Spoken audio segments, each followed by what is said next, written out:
et bonne année 2026. Comme le veut la tradition, nous vous faisons cette petite vidéo pour vous présenter les énergies carnatologiques de 2026. Nous allons donc vous parler de numérologie, d'astrologie et de tarologie et comment on va être guidé, soutenu, influencé, accompagné tout au long de l'année 2026 par ces énergies-là. Si on devait résumer, on dirait quand même que c'est l'année des grands départs. C'est l'année de tous les possibles pour se créer son avenir inspirant.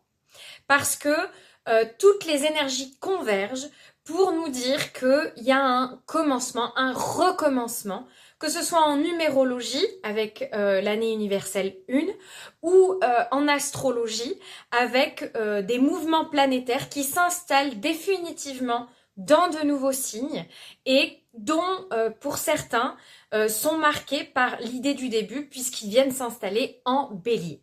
Mais allons-y tout de suite plus avant, creusons dans toutes ces énergies-là. En numérologie, nous arrivons donc d'une année universelle 9, puisque 2 plus 2 plus 5, ça fait 9, et avec une énergie de clôture, de nettoyage, d'introspection. L'énergie du 9, elle est très reliée à la crise existentielle. Donc, c'était des énergies extérieures, ce qui veut donc dire que c'est un peu comme si toutes les choses qu'on a eu envie de fermer, toutes les portes qu'on a eu envie de fermer ces dernières années, et où il y avait des choses qui faisaient de la résistance, ben là, l'année universelle 9, on était soutenu pour définitivement les clôturer, les laisser derrière soi, pour pouvoir s'élancer dans cette année universelle 1. L'année universelle 1, elle vient de où? Elle vient du 2 plus 6 qui font 10.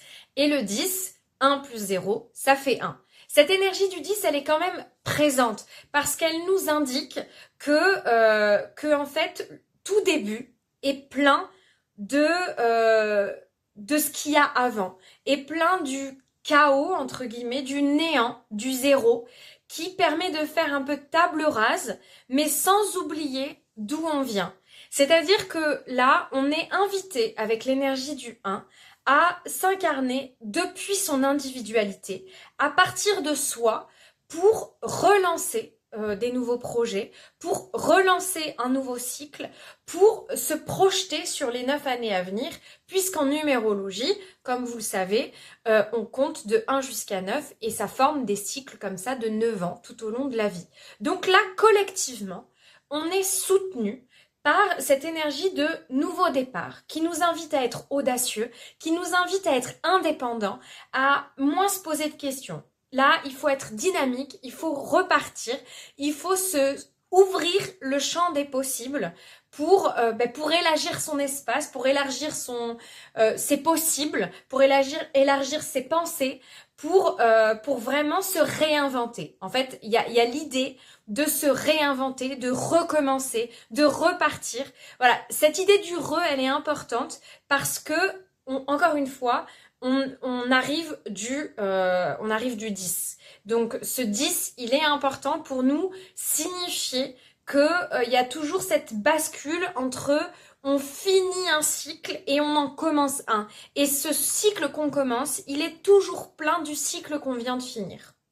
Et ce message, il est vraiment soutenu par la tarologie. Parce qu'en fait, nous, ce qu'on fait, c'est que on se laisse guider par les arcanes de tarot qui correspondent au nombre de l'année universelle.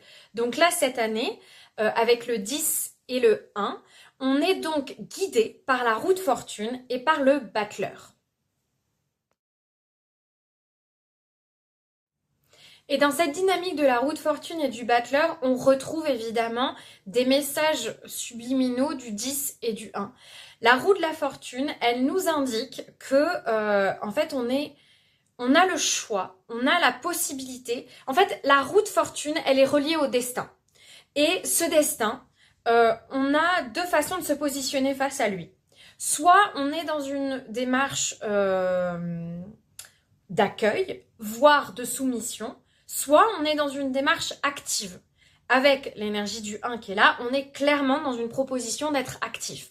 Parce que le risque de la roue de fortune, c'est d'être un peu comme coincé dans la roue du hamster. C'est-à-dire qu'on est dans cette roue, on tourne, on tourne, on tourne, on va à une vitesse qu'on ne choisit pas, on va dans une direction qu'on ne connaît pas, et on a l'impression de subir un peu sa destinée, de ne pas avoir de prise. Alors que là, la roue de fortune, elle nous propose, parce que sur l'image de la roue, comme vous pouvez le constater, il y a une manivelle, et donc elle nous propose d'aller prendre cette manivelle et de décider à quelle vitesse on va le tourner, de décider dans quelle direction on va aller et comment on va se projeter dans cette destinée qui nous appartient. C'est nous qui écrivons notre destinée en réalité.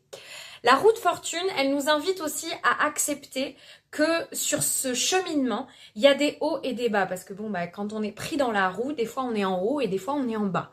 Donc, d'accepter que aussi, ces bas, ils font les hauts et que ces hauts, ils font les bas. C'est un peu la loi de l'univers quelque part.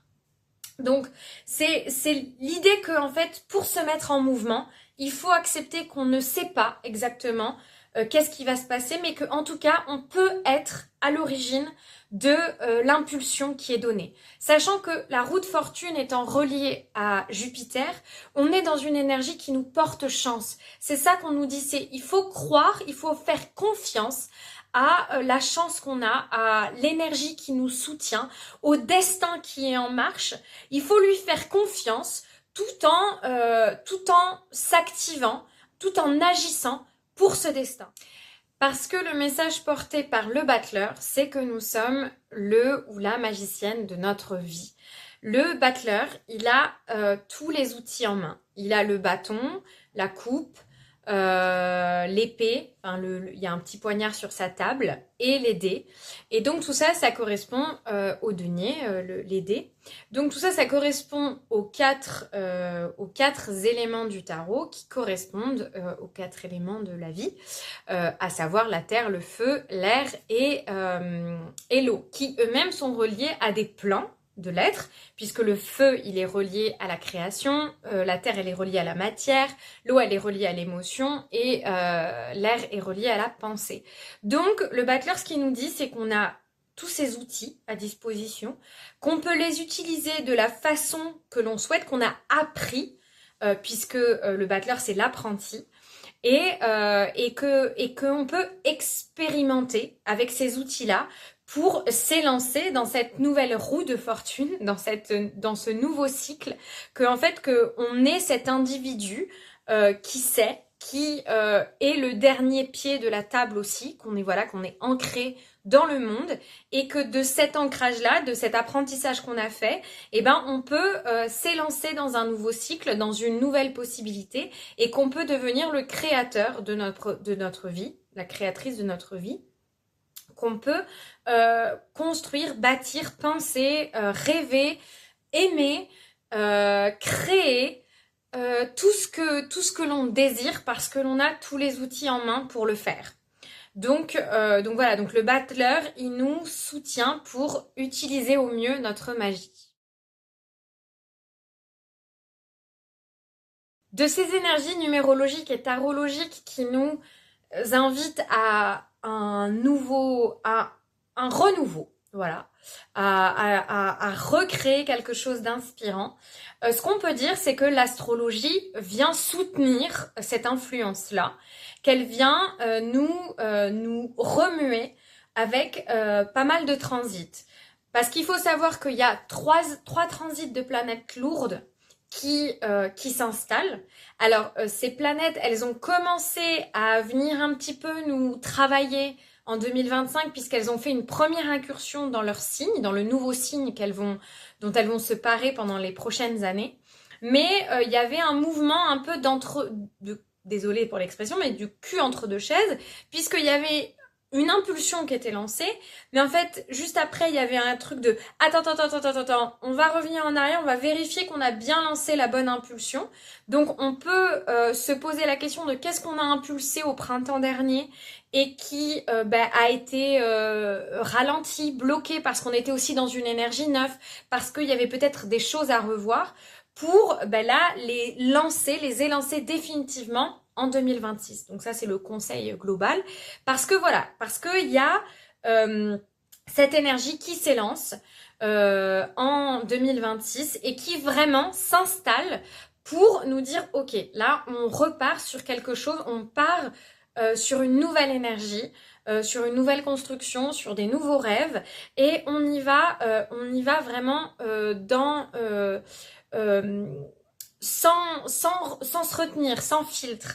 Voilà, il y a ces 3 planètes qui font ce mouvement-là, et sachant qu'on a aussi trois énergies karmiques qui sont en mouvement, qui vont nous accompagner, plus le transit jupitérien. Donc maintenant, je vais vous rentrer un peu dans le détail de tout ça. Et avant de rentrer dans le détail des transits de l'année 2026, il est quand même important de noter dans quelle énergie astrologiquement l'année a commencé. Parce que l'année, elle a commencé par une grosse conjonction en Capricorne entre le Soleil, Vénus et Mars. Donc, bien sûr qu'on passe toujours la nouvelle année avec le Soleil en Capricorne, mais là, il est activé par la présence vénusienne et la présence martienne. Mars en Capricorne, il est exalté. Donc c'est vraiment nous pousser, nous inviter à nous mettre en action de façon intelligente, de façon réfléchie, de façon avec une projection concrète vers l'avenir. De se dire, ok, je me mets en action, mais je me mets en action pour la durée. Je me mets en action pas pour courir un sprint, mais pour courir un marathon. Donc le Mars, il vient vraiment activer, il vient dynamiser ce soleil en Capricorne. Il vient soutenir, nous donner des messages pour le passage de Saturne en Bélier, j'y reviendrai.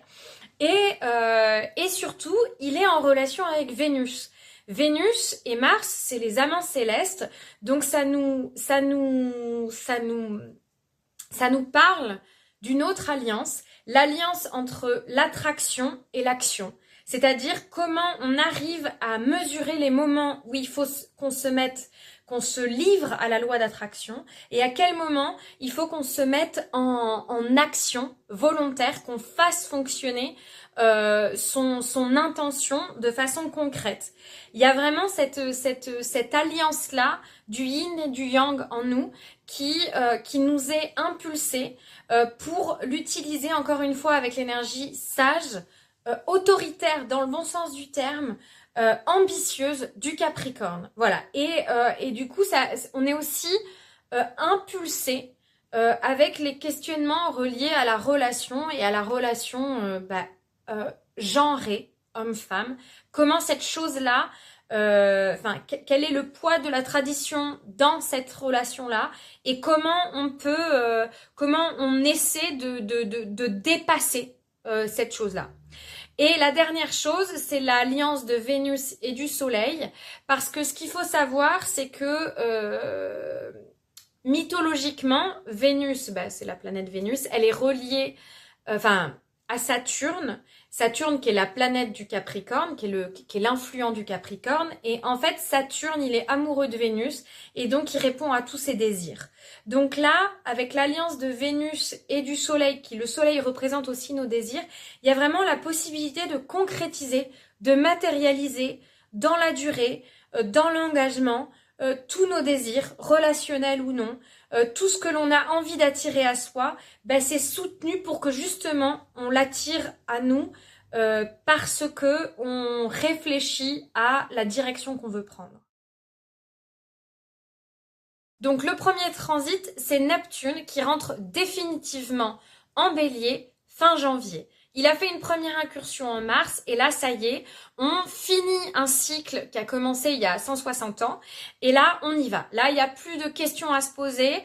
Maintenant, c'est le moment de rêver à nouveau, d'avoir de nouveaux rêves. Voilà, de réinitialiser ces rêves pour qu'ils correspondent à la personne que l'on est devenu aujourd'hui, pour qu'ils correspondent à la réalité qui nous entoure et que pour qu'on puisse les matérialiser concrètement pour un nouvel idéal collectif aussi. Enfin, collectivement, Neptune en Bélier, il informe d'un nouveau mouvement créatif, d'un nouvel idéal collectif qui, pour vous donner un ordre d'idée, comme j'avais dit l'année dernière, Neptune en Bélier, la dernière fois qu'il a eu ce transit, c'était le moment de la guerre d'indépendance, non, de la guerre de sécession. J'ai un petit doute. Oui, c'était la guerre de sécession aux États-Unis, donc voilà, qui était nourrie d'un nouvel idéal, d'un ordre nouveau. C'est le moment où Karl Marx il a écrit Le Capital, donc avec la naissance du communisme. Neptune en Bélier, c'est aussi relié au mouvement des romantiques. Et donc le mouvement des romantiques, culturellement, c'est quand même quelque chose qui vient se mettre, on l'a un peu oublié aujourd'hui, mais qui vient se mettre un peu en opposition avec la tradition, mais qui le fait en douceur, qui le fait par l'art. Donc c'est voilà, l'année dernière on avait dit que Neptune en Bélier, c'est un peu la fleur au bout du fusil, quoi. Le deuxième transit important de cette année, c'est Saturne qui rentre définitivement en Bélier lui aussi. Donc tout à l'heure, je vous parlais avec Neptune de l'idée d'aller concrétiser ses rêves parce qu'en fait, c'est très important. Neptune et Saturne vont être en conjonction sur le degré 0 du Bélier en février. Et donc cette conjonction-là, c'est vraiment l'opportunité d'aller matérialiser ses rêves, de rêver de façon concrète, de réinsuffler du rêve dans sa vie, de lui donner une nouvelle forme, mais en pensant à comment on peut le matérialiser de façon concrète. En fait, Saturne, il vient apporter du concret à Neptune et Neptune, il vient apporter du rêve à Saturne. Donc cette alliance des deux nous permet de vraiment de manifester nos rêves. C'est intéressant d'aller voir, pour les personnes qui ont une conjonction à la naissance, ça va particulièrement vous activer, une conjonction Neptune-Saturne, j'entends. Et donc Saturne en lui-même, lui, il nous invite à partir à construire une nouvelle maison quelque part. Une nouvelle maison pour notre être individuel, une nouvelle maison pour nos rêves, une nouvelle raison pour nos projets. Enfin voilà, c'est de relancer une nouvelle ambition pour se donner les moyens de la réaliser. Voilà, et de cette construction qu'elle parte d'un élan brut. Saturne en Bélier, il n'est pas très à l'aise, il est en chute, donc il y a un peu un frottement entre les deux où il y a le Bélier qui veut aller très vite et Saturne qui freine des cas de fer. Et la bonne utilisation de Saturne en Bélier, c'est de justement s'inspirer de Mars en Capricorne qui nous a soutenus sur le début de l'année. Parce que lui, au contraire, Mars en Capricorne, il est exalté et donc c'est la bonne impulsion, la bonne alliance de la patience et de l'impulsion. Donc servons-nous de cette impulsion martienne du début de l'année pour aller nourrir le transit saturnien qui nous invite, qui nous impose d'aller se mettre en accord avec un élan patient, ce qui est un petit peu paradoxal.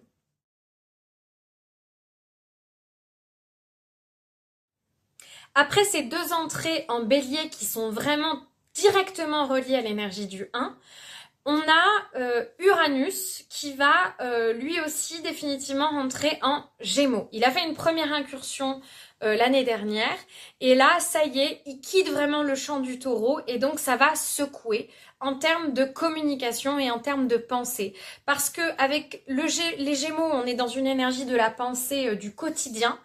Alors que Uranus, c'est l'idée de la pensée du mental supérieur. Donc on est invité à élever notre pensée pour la mettre au service de quelque chose de plus large, mais tout en étant en conscience de comment on peut l'activer dans son quotidien. Alors Uranus en Gémeaux, collectivement, ça veut aussi dire une accélération de tout ce qui est nouvelle technologie en termes de communication et donc ça pose beaucoup de questions, notamment par rapport à l'intelligence artificielle, qu'il faut qu'on garde dans un coin de notre tête.